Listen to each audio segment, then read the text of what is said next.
Assalamualaikum warahmatullahi wabarakatuh. Perkenalkan, saya Monika Hidayah, NIM 2011290053. Program Studi Bahasa Indonesia kelas 2B, Tadris Bahasa Indonesia.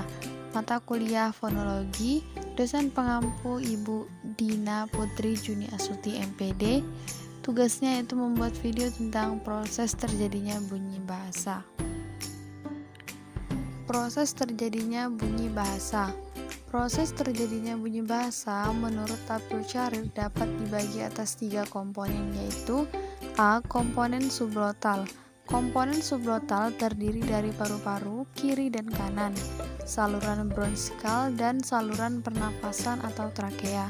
Di samping ketiga alat ucap ini masih ada yang lain, yaitu otot-otot, paru-paru, dan rongga dada. B. Komponen laring atau tenggorok. Komponen laring atau tenggorok merupakan kotak yang berbentuk dari tulang rawan yang berbentuk lingkaran.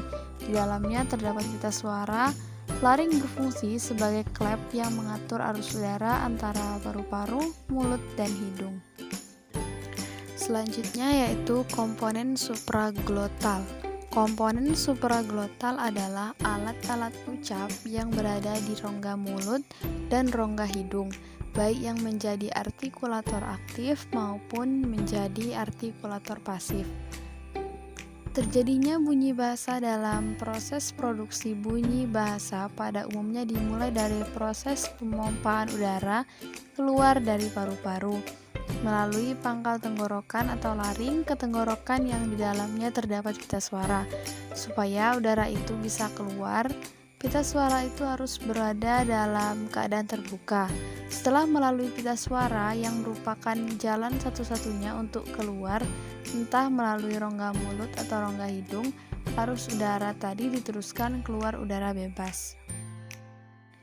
Kalau arus udara yang keluar paru-paru itu keluar tanpa mendapat hambatan apa-apa di dalamnya rongga mulut, maka kita tidak akan mendengar bunyi apa-apa selain bunyi nafas. Beda dengan kalau arus udara itu mendapat hambatan pada salah satu tempat alat ucap, akan kita dengar bunyi bahasa. Hambatan terhadap arus udara yang keluar dari paru-paru itu terjadi mulai dari tempat yang paling dalam, yaitu pada glotis atau celah pita suara, sampai pada tempat yang paling luar, yaitu bibir atas dan bibir bawah. Bila bibir bawah dan bibir atas tertutup, lalu arus udara yang terhambat tiba-tiba dilepaskan, kita akan mendengar bunyi letup B dan P. Kemudian 1. Proses pemompaan udara. Terjadinya bunyi bahasa dimulai dengan proses pemompaan udara keluar dari paru-paru melalui batang tenggorok ke pangkal tenggorok yang di dalamnya terdapat pita suara. 2. Proses fonasi. Jika udara yang keluar dari paru mengalami hambatan, udara akan melewati pita suara yang menyebabkan pita suara bergetar dan menghasilkan bunyi. Lanjut yang ketiga yaitu proses artikulasi.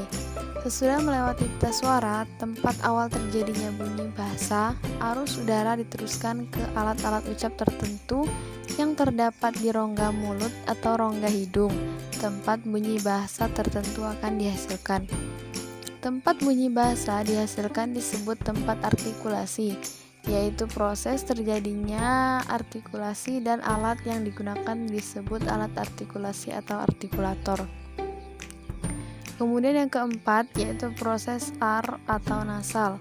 Proses keluar melalui rongga mulut atau rongga hidung atau nasal. Nasalisasi. Menurut Kamus Besar Bahasa Indonesia, nasalisasi adalah pelepasan udara melalui hidung pada waktu menghasilkan bunyi bahasa. Menurut saya sendiri, nasalisasi yaitu proses penyesuaian fonem atau bunyi dengan fonem-fonem yang homogen atau sembunyi. Bentuk-bentuk nasalisasi antara lain yang pertama yaitu nasalisasi huruf konsonan atau vokal yang bersuara atau tidak luluh. Contoh, andai, mengandai, mengandaikan, bantah, membantah, cinta, mencintai, duga, menduga, ejek, mengejek, fasilitas, memfasilitasi, gambar, menggambar, hukum, menghukum, iris, mengiris, jauh, menjauhi, makan, makanan, nikah, menikah, ompol, mengompol, kosor, mengkosor, usul, mengusulkan, vonis, memvonis, ziarah, jadi menziarahi. Dan yang kedua yaitu nasalisasi konsonan yang tidak bersuara atau luluh. Contoh, konsumsi yaitu mengonsumsi, taat, mentaati, sapu, menyapu, populer, mempopulerkan. Itu saja. Kemudian nasalisasi mempopulerkan mungkin agak tabu bagi para pengguna bahasa karena biasanya menggunakan kata mempopulerkan. Jadi dapat kita simpulkan bahwa bunyi bahasa atau bunyi ujaran atau speech sound adalah satuan bunyi yang dihasilkan oleh alat ucap manusia yang di dalam fonetik diamati sebagai font dan di dalam fonemik sebagai fonem. Selain itu, kita dapat menyimpulkan bahwa pengertian huruf dalam kamus linguistik adalah tanda yang dipakai dalam aksara untuk menggambarkan bunyi manusia. Kesepadaan antara huruf dan bunyi sering arbitrer. Sistem huruf aksara, huruf Arab, huruf Cina, dan sebagainya. Dan fonem adalah objek kajian fonemik. Fonem adalah satu kesatuan bunyi terkecil yang dapat membedakan makna kata. Dalam proses terjadinya, terdapat proses terjadinya bunyi, yaitu proses mengalirnya udara, proses fonasi dan artikulasi, dan oronasal. Hanya itu saja yang dapat saya sampaikan. Semoga bermanfaat bagi kita semua. Dan jika ada salah-salah kata, saya mohon maaf. Kepada Allah saya mohon ampun. And thank you very much for watching. Wassalamualaikum warahmatullahi wabarakatuh.